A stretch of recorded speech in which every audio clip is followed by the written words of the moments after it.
muslimin wal muslimat rahimakumullah. Teka rasa urang waktu ternyata geus aya di bulan Sya'ban hampir pertengahan. Di bulan Sya'ban urang osok ngayakeun nisfu Sya'ban. Saparo bulan Sya'ban pertengahan. Kangjeng Nabi dibere resep jasa puasa Senin Kemis. Kangjeng kos urang bae kitu umat. Alhamdulillah ngabohong saeutik.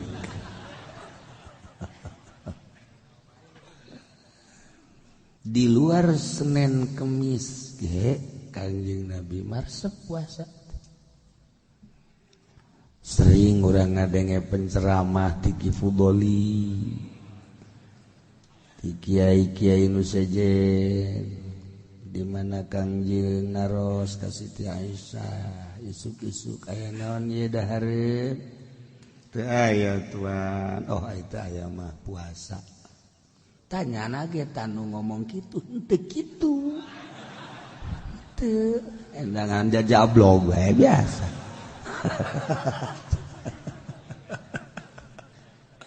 Aduh, kan dongeng doang dongeng, atuh dongeng aja. Neangan duit mah di mana bae.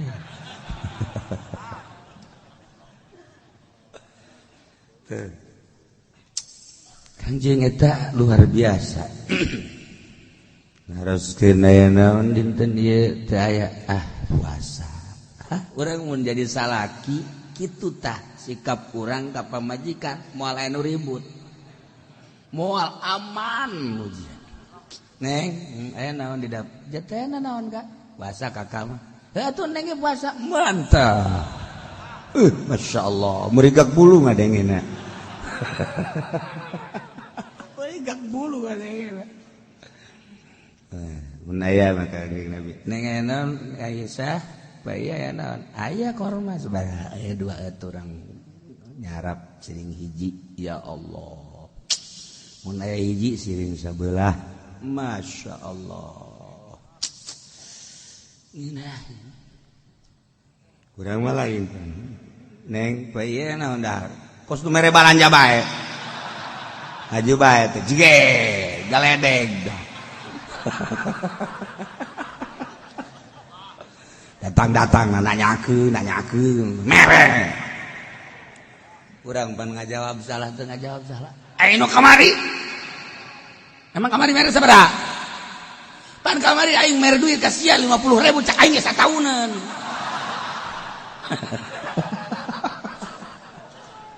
Cek pamajikan insyaallah aing mah bisa satauneun ge. Hebat amat sia. Tuh, deuleu tuh. Ngagantung. Naon? Kalender. Satauneun tah. Leg-leg ku sia. Tungtung nama geus moal beres pareta. Tah urang nurutan Kangjeng Nabi bae coba ge. Isuk urang neuleuh ka dapur. Di pantarari isna ti dapur. Nu ngebul-ngebul. Geus teu kudu nanya daripada ribut. Puasa aing lah. Ai siap puasa ge aya anak. Kakak mah puasa neng dia teh naon. Atuh teh naon kakak mah puasa ya anak dek dipuasakeun.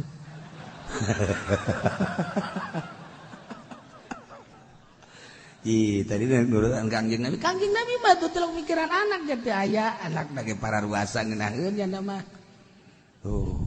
Urang tetep bae tungtung nomor ribut deui.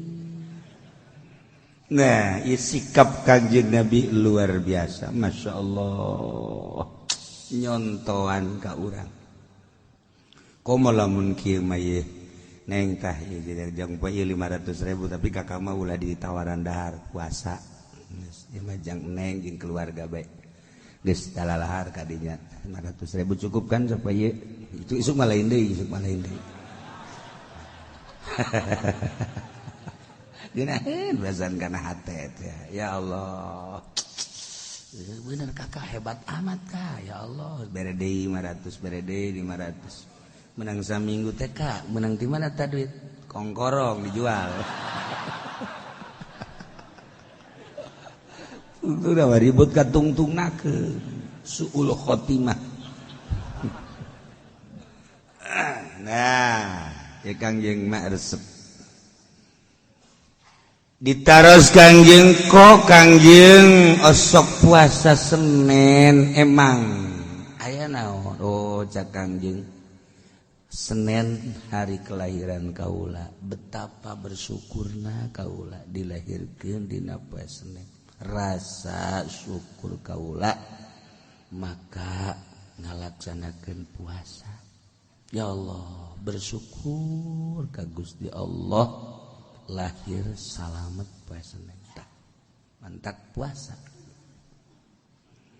Nah ilah kehebatan Kangjeng Nabi urang Kangjeng Nabi Muhammad sallallahu alaihi wasallam tuh Senin puasa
nomor kaduana Kangjeng osok puasa dina poe Kemis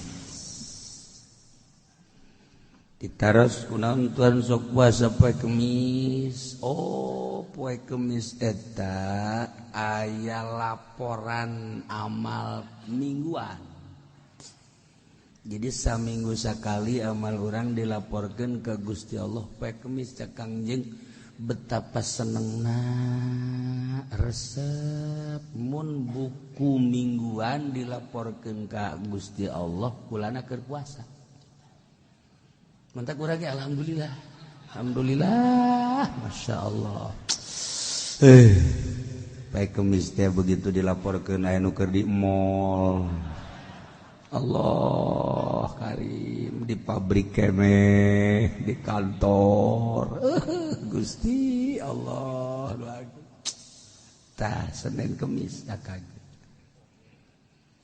aya laporan tahunan ialah dina pertengahan bulan Sya'ban tah eta laporan tahunan tah mata ai poe Kemis mah laporan per minggu hari nisfu Sya'ban mah laporan per tahun mendak iraha cenah Kiai nisfu Sya'ban na jatuhna pada malam Salasa urang nanggalkeun Salasa Rebo Kemis Jumat Sabtu Minggu Senin Salasa naon teh teu kudu digawean masalahna naon ge dik maca Quran satamatan sapeting mangga masalah usah masal kos kitu ngagibeg bangunna teh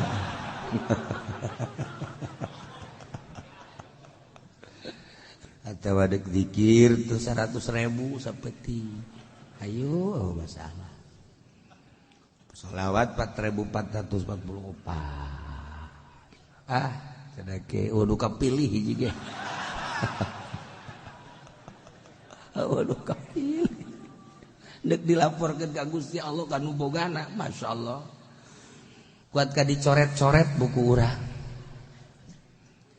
Geus atuh urang nurutan ba'dul arifin bae maca Yasin 3 balik pada maghrib nu di majelis di masjid berjamaah di mushola di imah atau perorangan dek sorangan bae cedah malah bung babarengan mangga adek jeung keluarga belah cenah hega wah masalah di mushola bae riungan leutik adek di masjid bangga di majelis bae penting maca nah cenah deka peting-petingkeun bae cenah macana ayo coba bakal moal tanu kos kitu mah asal geus rada dipeting-petingkeun bae geus ya Allah ya Rabb maca Yasin kahiji menta dihampura dosa supaya dosa-dosa urang dihampura ku Gusti Allah mentana kitu doana aya di Majmu Syarif atau di kitab-kitab hikmat di kitab Thariqah maca Yasin kadua menta dijembarkeun rizki lantaran urang mah beuki dahar beuki nginum asal teu dahar tihang aya 2 tihang tihang jadi 2 kieu horenganan lapar Masya Allah tak urang tak pagawean dua jadi maca Yasin kadua menta rizki nu jembar jang ibadah ka Gusti Allah subhanahu teu kudu sugih-sugih nu penting cukup bahasa sakitu ge cukup luar biasa ta khairul rizki ma yakfi cak Kangjeng Nabi Masya Allah wa khairul zikri ma khafi Kangjeng Nabi ngabahasakeun khairul zikri ma khafi wa khairul rizki ma yakfi ya Allah pang bagus-bagusna zikir nu teu kanyahoan ku batur aya haji pendi mah pan illallah illallah orang cau nu kadeuleuna kunaon zikir syaitan mani ngeluk-ngeluk gitu. Aya sorangan mah tilok. Tilok ye nama sorangan. Gering mun zikir sorangan gering. Aduh bagus mah khairu zikri ma khafi. Teu kajahoan ku batur bangun keur diuk we horeng keur zikir. Kan mantep beusi kapanggih jeung Ki Fudoli kieu. Nah eta teh keur ngalamun. Hayang ganti mobil. Khair zikri ma khafi galbu keur di mobil di kereta di pesawat lempang di Masya Allah wanunya hanya Allah gitulah para aulia Allah subhanahu wa khairur rizki ma yakfi pang bagusna rizki nu cukup hayang dahar aya cukup hayang nginum aya wareg seger hayang naik kendaraan alhamdulillah hayang sepeda aya sepeda hayang motor aya hayang mobil Lexus aya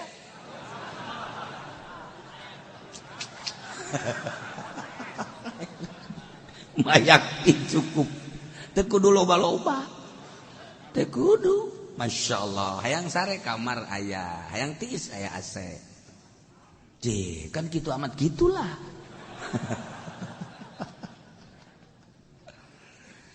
khairul rizki mayak cukup jang urang jang keluarga aya tamu bisa kasuguhan ku urang cara Kangjeng Nabi Ibrahim alaihis asal anu ka imahna kudu dahar bae percis eta saya sabalikna si eta mah teu meunang dahar Kangjeng Nabi prewasana malah nyadiakeun pos-pos jang jelema nu lewat supaya ulah kalaparan dahar gratis ya Allah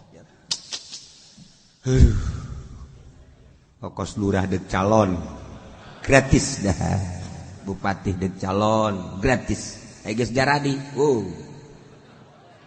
muskilah.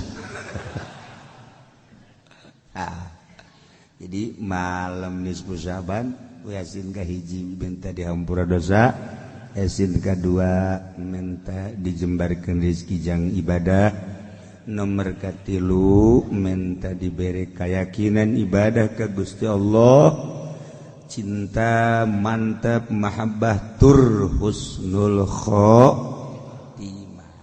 Nah ke malam Salasa cenah kula mau malam Salasa ke hitung nadek malam Rebo mangga bae masalah diserahkeun ka ente utang hitung namanya ente mah jagong hitung datang ka hutang ge teh impas-impas jago-jago nang hitung tah gitulah nya dina seputar bulan Sya'ban ieu nisfu Sya'ban kula ma insyaallah malam Salasa saya nu hitung malam Rebo atuh mangga eta mangga nu penting urang maca Yasin sabada maghrib. Aduh cenah kieu kula mah panjelema baheula teu bisa maca Yasin cenah ieu mah. Kulhu bae kulhu. Sabaraha cenah kieu kulhu 3. Saya tilu. Loba 3 lah. Si gering sama leuwih ti 3 gering. 3. Emang nu maca 3 kula cak Kangjeng Nabi man qara al-ikhlas saja jelema nu maca surat Ikhlas 3 sarua jeung Al-Qur'an. Jih, mada kurang ngariung teh maca kulhuna 3 eta teh Al-Qur'an. Asal ngariung we kulhuna 3 nilaina Al-Qur'an. Masya Allah. Kangjeng Nabi sanu cepet-cepet Kangjeng Nabi nu bisa namatkeun Al-Qur'an bakal diberi hadiah. Waduh sahabat sat maraca Qur'an. Wah cepet. Sidina Ali mah kieu. Ali kudu miluan entos. Entos tamat kudu alhamdulillah. Cepet amat maca kulhu 3 pan bisa gitu pancak Tuhan jadi sak Tuhan teh cara sajelema nu maca kulhu 3 sarua jeung Al-Qur'an atuh gua mah beres eta tadi dasar minantu aing jak Kangjeng ada teu gagal Kangjeng boga minantu mantap biasa mantap cek Kangjeng Nabi ana Madinatul ilmi wa aliun babuha kula gedong ilmu gudang ilmu ali lawangna ka mana bae kapanggih bae ku Sidina Ali mah. Nah itu nggak langsung hadiah dibikin langsung ke Sidina Ali. Nu sajen karya, pak cepet amat li 3 kulhu. 3 kulhu sarua jeung Al-Qur'an. Geus batur maca Yasin nya nama kulhu 3 bae geus. Beres ngarokok heula. Tinggal cek nu maca Yasin tolol amat teh budak. Ulah tuh datang ka ngarokok geus ya bener deh. Kita kuki uci aing macana jangan rokok. Baca Yasin sepanjang maca kulhuna sepanjang Yasin.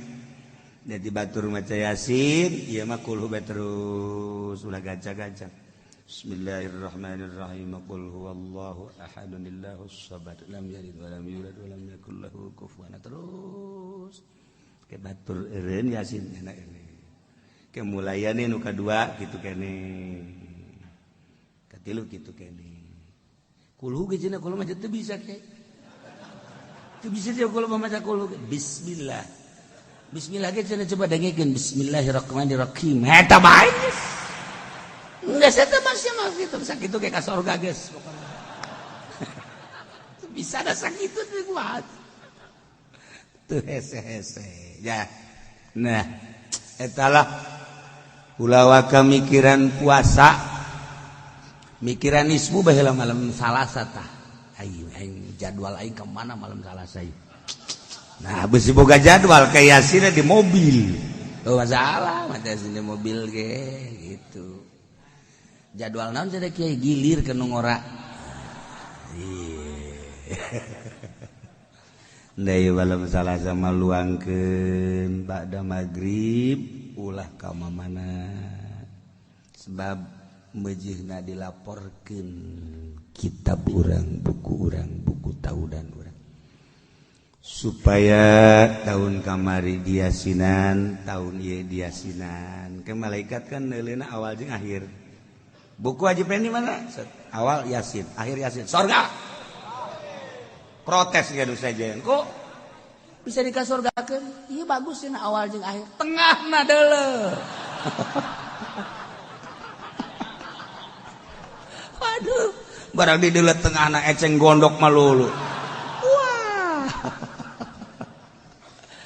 aduh cek malaikat teu ulah di deuleu tengahna awal jeung akhir eta kitab tangan di deuleu awalna deuleu akhirna oh bagus ya bagus guys bagus nah, urang sugan kitu bae lain Pendi ieu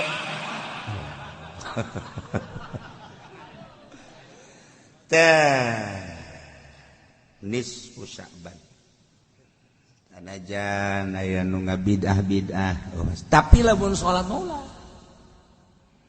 salat nisfu Sya'ban mi'atar rakaat 100 rakaat ulah bid'ah bisa aya di lembur-lembur di musala-musala nu ngalaksanakeun salat nisfu Sya'ban urang ulah milu ulah ye atuh kiai itu sanajan teu dilarang emang embung ieu kula mah ngeunaheun ngadenge kiai dilarang gitu atuh boro-boro eta ja subuh ge qodoan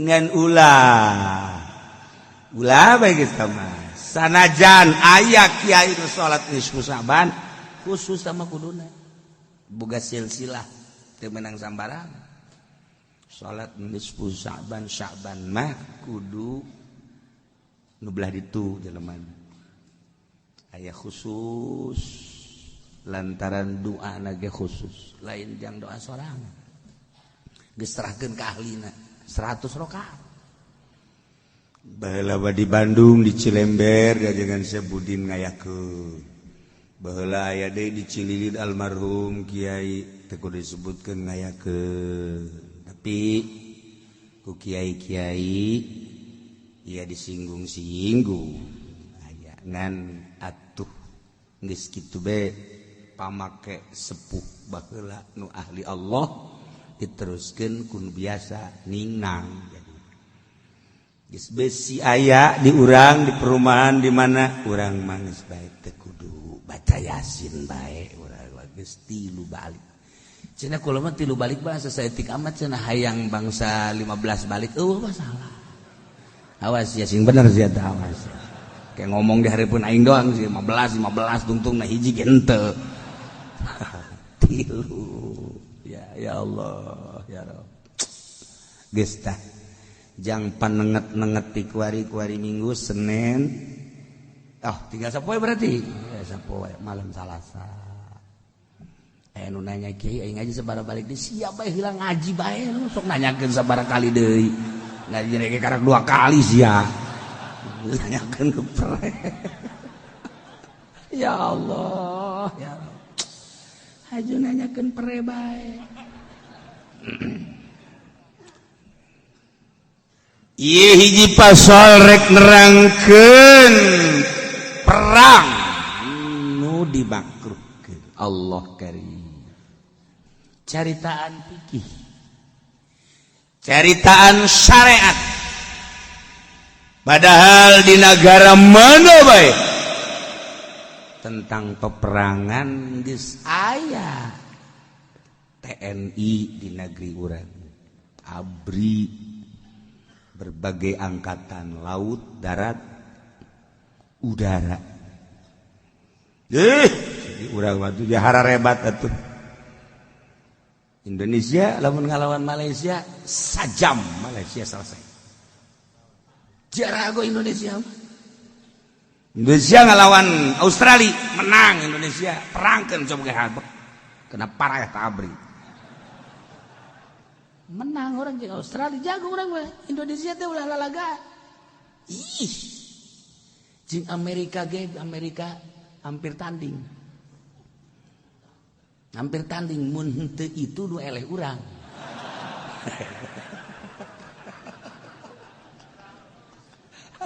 atuh inget ka Gus Dur mah bisa ta Gus Dur jet Amerika set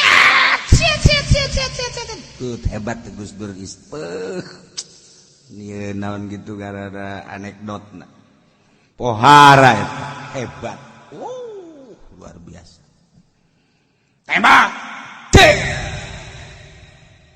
Kena kapal tapi tetap kuat. Itu kapal Amerika. Inggris. Tembak. Bisa kelin. Indonesia, jangan ditembak. Cek Gus Dur, jangan ditembak. Enggak usah. Emang kenapa? Jatuh sendiri. Hayam eta Gus Dur. Enggak usah ditembak, ntar jatuh sendiri. Aduh. Bisa ada Gus Dur, ya Allah. Geus ka harti kurang geus satu Gus Dur kudu diperangkeun. Cek Gus Dur enggak usah perang dengan Amerika, pada jatuh entar. Ya Allah, Gus Dur teh kudu bake carita naon-naon ku kitu bagus paham. Ya Allah, luar biasa. Luar biasa. Gitulah bahasa-bahasa ahli-ahli Allah. Jadi kiai-kiai itu mengamati Gus Dur, politikna, ekonomina, budayana, henteu kudu ku bicara anu vulgar. Dengan bahasa anekdot kaharti kurang wadak pasti mual kebal cak kiai pasti mual kebal. Jawa Timur termasuk kula mual kebal di awal berangkat sebab nu dibahasakeun ku nyana usul fikih. Usul fikih kan berarti ka syariat walaupun langkah-langkahnya bicara nyana wow demokrasi tetapi selalu pakai bahasa-bahasa usul fikih. Oh, berarti kan negeri dirobah setik-setik. Amerika kan jago. Amerika kan lain sembarangan. Oh, berarti cek Amerika, ini orang sulit, lain di mulut, lain di hati. Lain di mulut, lain di hati. Maka ngutuslah Rais Amin. Oh, Rais utus. Dan lain sebagainya. Seperti itulah.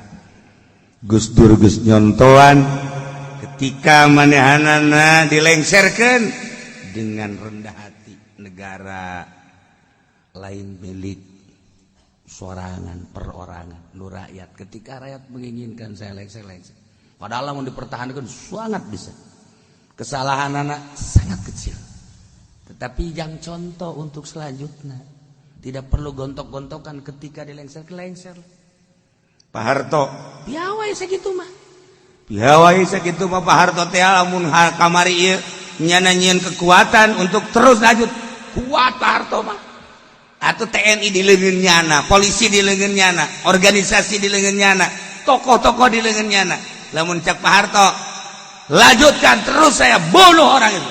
Geus acak-acakan ujianna tapi kuat Pak Harto teh nyana. Oh, dengan senyum. Piye kabare? Itu. Nah iyalah Pak Harto hebat Pak Harto. Gus Dur hebat luar biasa. Apa ada tanda-tanda untuk selanjutnya ketika dilengserkan? Wallahu alam. Wallahu alam. Maka para ulama-ulama menghadapi pemilu bakal datang selalu berdoa ke Gusti Allah sebab ada tanda-tanda kurang bagus. Ayat tanda-tanda kurang bagus maka ngadoa supaya ulayana ente makan orang-orang opo-opo lah iya suruh mau ke istana wis gawa bingkisan ya wis lah mengkonon kan serama iya anak wonge kita lain eta tajakeun ka Habib A tajakeun ka Habib C tajakeun ka Habib D anu geus teu mireungeun kana dunia tanyakeun di Jawa Timur ka Kiai A tanyakeun di Jawa Tengah ka Kiai B anu nyana batinna selalu ka Allah di Banten tanyakeun ka Kiai C nah ngahijilah Habib eta Kiai eta lain urusan masalah naon deuk saha bae manunya ka tetapi ulah aya kacau sebab urang kuari disetir ku dua bahana cenah kiai nah eta nu hesena kos kitu nu hesena kos kitu lamun ku sorangan makan peperang tapi lamun ku dua kan jadi perang selalu berdoa teh jang keamanan sampai saat itu can aya tanda-tanda encan mantak terus ngadoa Jawa Timur Jawa Tengah Jawa Barat Banten batur mah memikirkeun teh supaya jadi kiai eta mah lain aman ya Allah supaya ulah aya naon-naon mengarah kana kurang kondusif tah urang lamun ngomong ka dia kondusif berarti coba ka belah dia naon si Haji kondusif nah naon nya kondusif teh cak haji pendek apa sih kondusif kakar ada yang maja kondusif nanya deh ke kiai naon aing gitu ya artinya ini tah iyalah keur carita peperangan di sebuah negara aya imam lamun urang nyaritakeun imam sing hade imam teh pamimpin tapi lamun di Iran imam teh imam Syiah aya Syiah imamnya Itsna Asyara nu 12 kelompok aya Zaidiyah ke lamun urang nyaritakeun Syiah di hareup ieu mah keur carita tentang imam pemimpin raja yakni sultan atau di urang presiden imam negara Indonesia kuari diserang ku Amerika atau diserang ku RRC ai diserang ku senjata mah langsung tempur mau tidak mau rakyat bangudang kajen kukumaha ge ye atuh rakyat ge moal cicingeun ujianana golok tarang hau ge di kieu-kieu jang naon mencit sia lalu ngomong sia ujian pokoknya Indonesia mah terkenal aja Indonesia teh lain jelema sembarangan eta teh masih diperhitungkeun ku Belanda lantaran pernah terjadi lain sekali ketika Kapten Belanda kas nembak lupatnya tapak sukuna ku kiai ngan sakadar dikitukeun dong kesek paeh tapak suku eta ieu Indonesia teh eta teh dibaca di Belanda mistik-mistik seperti eta teh masih kena diperhitungkan di Indonesia sebab lawan loba jasa anu lalaki beungeutna jore pamajikanna geulis ieu teu wajar ieu teh wajar kajen kumaha aya permainan mistik ieu ya ieu kasep kawin kanu geulis biasa nu jore kawin kanu jore luar biasa ieu kan jore jasa beungeut perang teu wajar kos ieu mah kuduna ge aya di pedalaman Sumatera tapi pamajikanna geulis nah pasti kan ieu lumpat ka kiai make inni raaitu ahda asyara ya aya kene kemanjuran deui keur carita sejarah Indonesia tapi lamun urang ningali raja sihir atuh baheula nu ngalawan Kangjeng Nabi Musa alaihissalam raja sihir diturunkan Israel berarti di Israel eta kan deket Suriah ka Suriah kan deket ka dina ka Maroko mantap kamari ditanya di Maroko si aya sihir nanya kasih mah nutupan nanya kasih mah nutupan dua orang Maroko tah nu bareng dina beus nanya kasih mah oh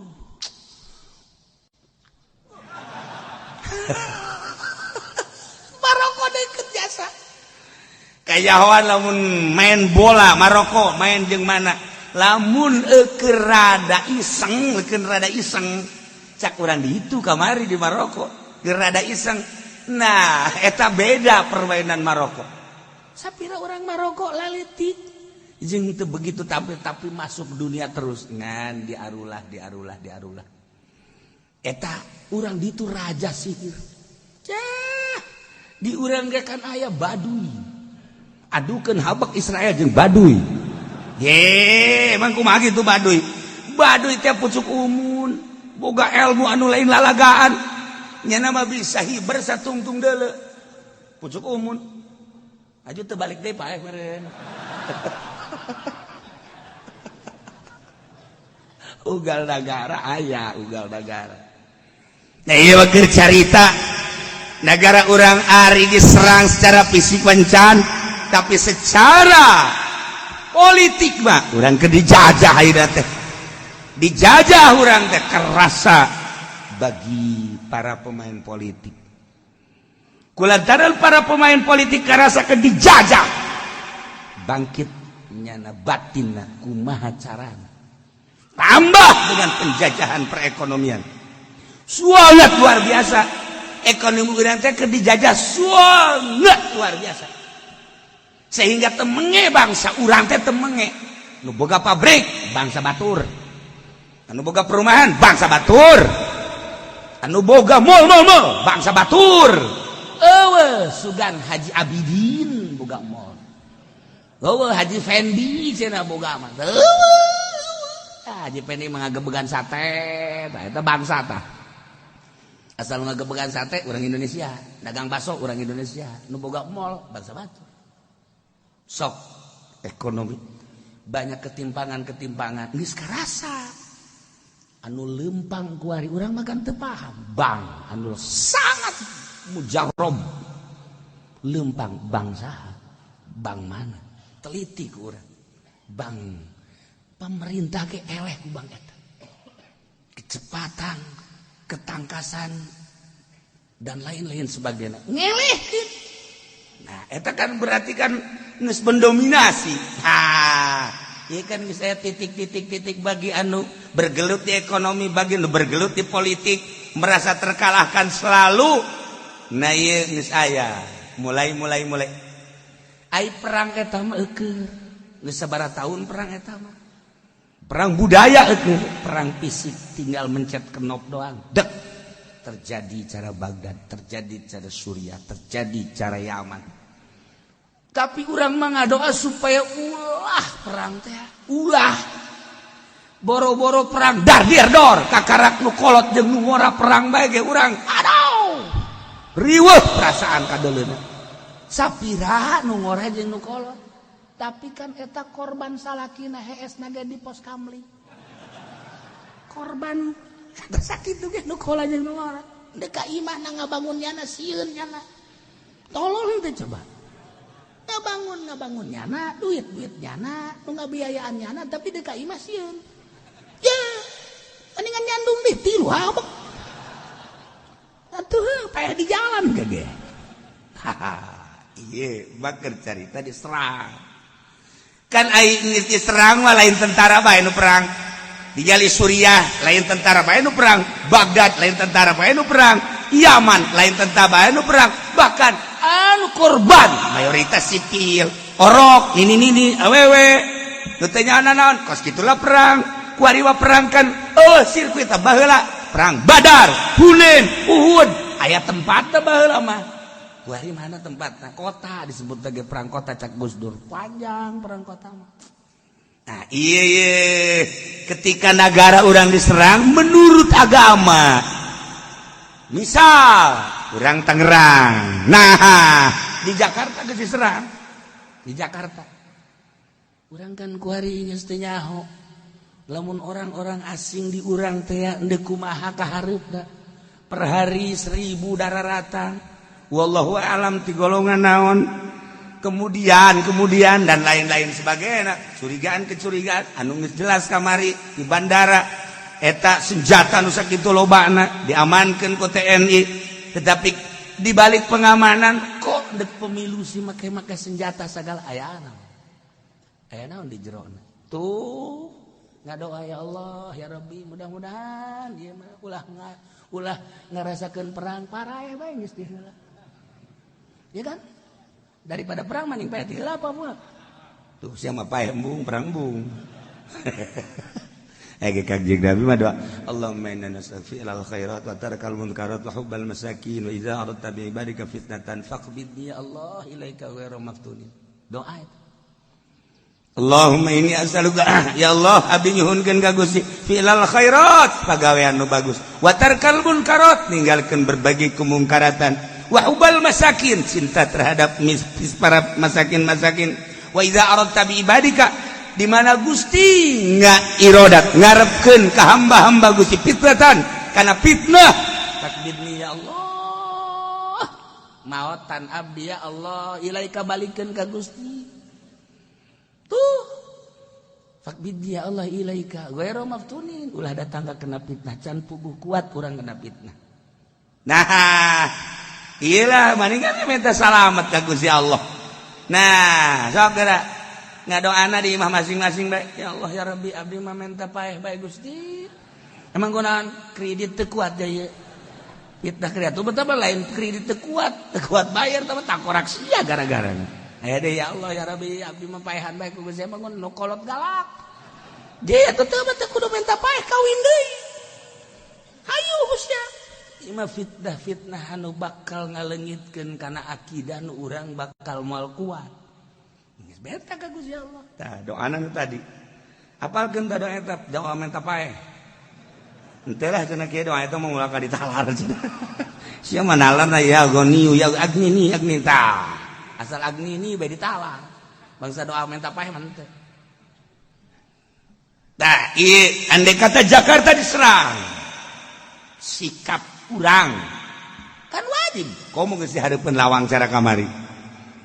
Atawa diserang nyana melalui serang atau kan perang begitu strategi dah nah terang ka urang dia berangkat ke serang tetep kudu aya izin heula ti imam warisa Imam Jokowi presiden tercinta nah iya hartuna kudu aya presiden kudu aya izin di presiden lamun presiden ngizinan mangga presiden henteu ulah tentu teu langsung di presiden meureun aya wakil-wakil presiden ialah panglima mantak wa yusanu idza ba'atha sariyah ayu amiru alaihim wa yaqudal bai'ata bisabat disunahkeun nyieun amir nyieun pemimpin di mana ngutus kana utusan perang supaya nyieun pemimpin jeung kudu beat sumpah setia cara beat di zaman Kangjeng Nabi Muhammad sallallahu alaihi wasallam. Nah, makruh ngalaksanakeun perang bi ghairi idnil imam tanpa aya izin imam. Andai kata musuh aya diserang, urang dek berangkat ka serang tanpa izin ti imam makruh. Atau naib imam tanpa izin ti naib imam yakni panglima nah urang tanpa izin makruh teu meunang berangkat kecuali mendesak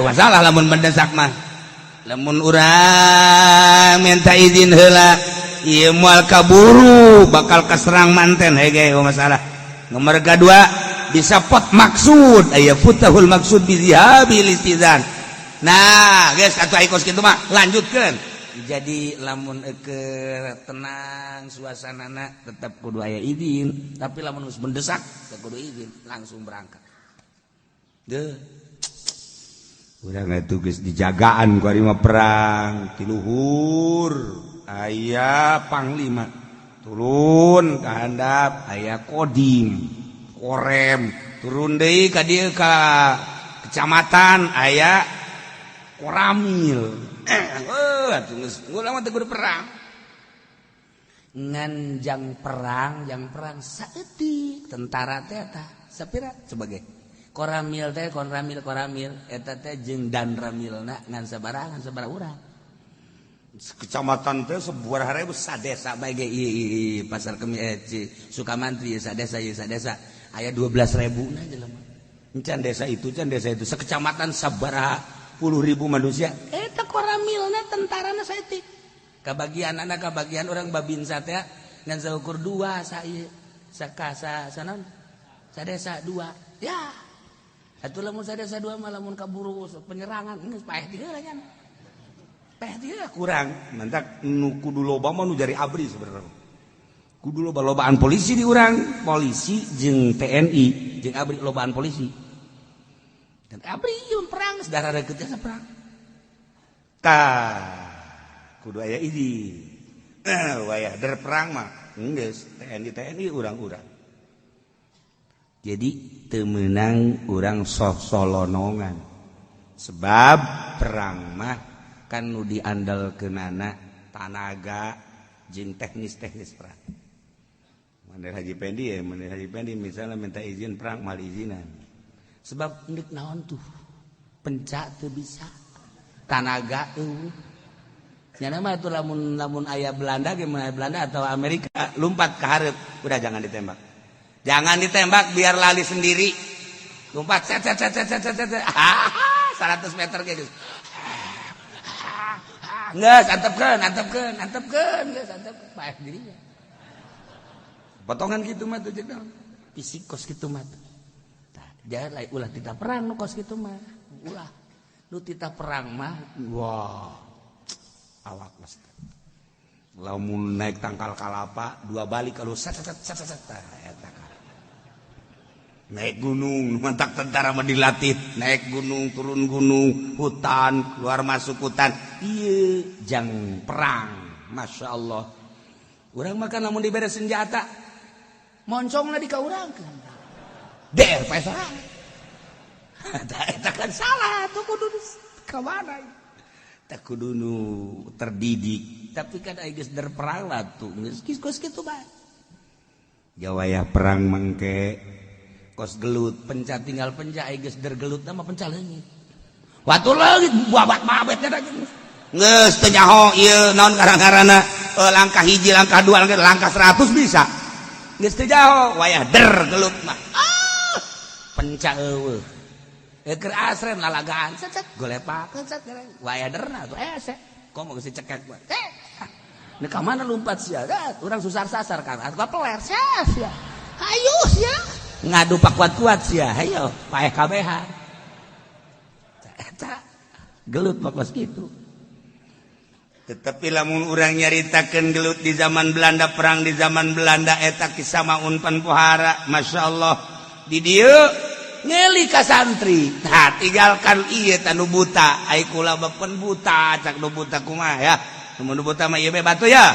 Teu kalau di mana aya Belanda balangkeun. Ah, guys, batur ngareli kan. Ka santri di dieu ngareli ka santri ka itu. Nah, tinggal nu buta cicing bae di dinya. Kadenge Belanda datang. Langsung nyari balang. Jagung. Batu segede cingkir jadi bom. Belanda kaget, ada bom. Diberina tilu kan ku bisa maun. Diberina bismillahirrahmanirrahim. Jebur deui. Belanda balik kan. Balik ka pos kan itu. Tadi sangka eta batu segede kieu jadi bom. Tapi kan urang eta zaman kamari ieu kuari saha nu bisa kos kitu saha. Tak kuari tah lamun perang. Dongeng kamari ieu mah loba Bung Karno ge kan hebat jasa. Lamun Bung Karno dicepit, didigul aya di Jakarta aya. Namun Ki Ahmad didigul aya di Jakarta aya. Ya teu kumaha atuh cara rago jasa. Lamun urang nyaritakeun, nah eta naon karangarana di jero penjara. Bung Karno kan di penjara jeung Ki Ahmad da. Atuh kunaon eta kiai nganteuran ka ditu pan dikunci. Tapi asup ka jero. Cenah jalan mana eta? Eta tah jalan tihang teh nu sok aya kancing bolongnya. Ya jalan ka dinya, masa sih asup ka dinya. Lamun kos kitu mangeunaheun biasanya urangnya. Heuh bisa asup ka liang kos kitu tah. Tah eta kan zaman kamari mah bararisa tah. Ieu kuari nu bisa kitu saha? Di buku cenah kiai akhirnya teh aing ge nanya ka sia. Sia balik nanya deui ka aing. Kiai na ge atuh geus tilok paruasa jak kuari. Ore koros kabeh. Ibalah makan kiai puasa, mengaran kiai teh paruasa di bararasjid. Masa kiai di mall? Masa kiai status? Grup heran aing mah. Ya Allah. Bisa hiber ku bahagia. Tuh, yukrahu ghazun bi ghairi idil imam aw naibi.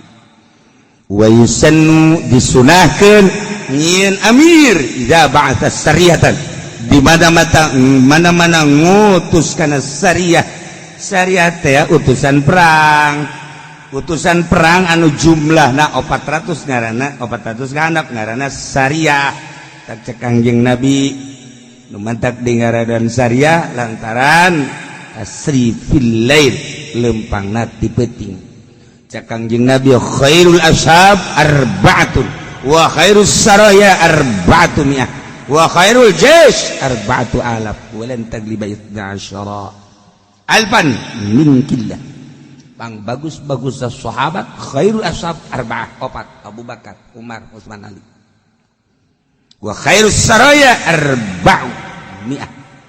Pang bagus-bagusna sariyah utusan perang 400. Kan aya 50, aya 100, aya pang bagusna 400. Wa khairul jaysh arba'atu alaf. Pang bagusna tentara 4000 sekali diiangkeun 4000. Nah iyalah lamun utusan perang ngaranna Sariyah sunah nyieun amir geus teu kudu dibejaan ieu mah geus aya di strategi TNI ieu mah pasti malah mah tiap-tiap kompi sakompina sabaraha aya geus pamimpinan kompi-kompi urang mah kan teu nyaho urang mah teu nyaho nah ieu geus diatur eta sakompi ieu pamimpinna kompi ieu pamimpinna kompi ieu dipimpinlah oleh seorang panglima. Kos gitulah kemudian wayakudal beat disabat ujung wajib beat sumpah setia tidak akan mundur selangkah pun. Eta nu hese kan sumpah nata model abri model petinju teh kajen teh nya geus ngaleh-leh bae lamun ku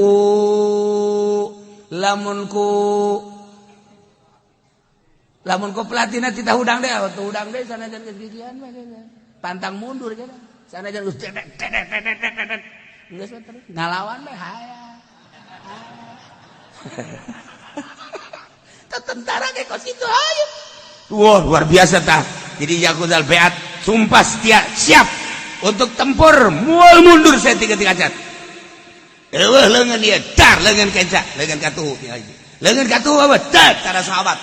Maka iya bendera ditenden di dia.